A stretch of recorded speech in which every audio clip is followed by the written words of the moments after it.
Today, we're going to be downloading daily prices for financial securities using Stata. So the command that we're going to use is fetch Yahoo quotes. This is a user-written command that we've written a while back, and we published it at Stata Journal, and it's been working quite nicely. It downloads the daily prices from Yahoo Finance. So let's take a look at it. Fetch Yahoo quotes. So it downloads the historic prices for a list of symbols. So you can download a single symbol or a list of symbols, and you could download it for daily, weekly, monthly, and dividends only. You could calculate the daily change as logarithmic, daily return, percentage return, symmetrical return, and so on and so forth. So you could download it for the entire period that's available on Yahoo Finance, or you could also download it for a specified starting date, ending date. There is all the programs that we've written, the user-written commands that we've written are for academic purposes only. And from a French three-factor model is quite popular in classrooms, and Professor French provides daily factors for the three-factor model. So with FF3 option, you can actually download it from Professor French's website into Stata and merge the data automatically. And if you also have data in the memory, you could just use merge. That merges your downloaded data into whatever you have on the memory.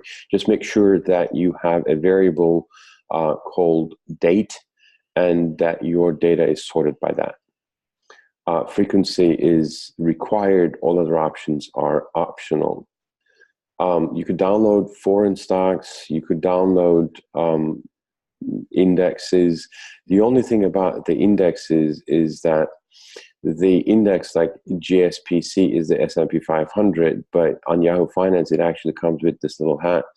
And unfortunately, we can't use it as a variable name, so it actually uses an underscore. So let's give it a shot, and then let's download this, for instance, and then just go over our data. So once we have typed it in, Stata actually just starts downloading it from Yahoo Finance. IBM is downloaded, Google, S&P 500, and BMW.de.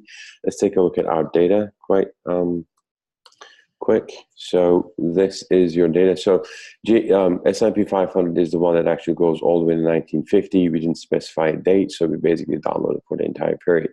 But IBM or BMW or Google did not have that. If we look at all the way to recently, you're going to find that we have everything that's available to us. We didn't calculate any changes, so we just downloaded the high, low, and the open of the day. If we specified the change would have been automatically calculated using the date. So notice how each variable has a single underscore: open IBM, low IBM, high IBM, and so on and so forth. But for S&P 500, because of the hat in the name, we replace it with an underscore, so you actually end up having double underscore: open, double underscore, GSPC. So we could do a very simple chart just to look at it.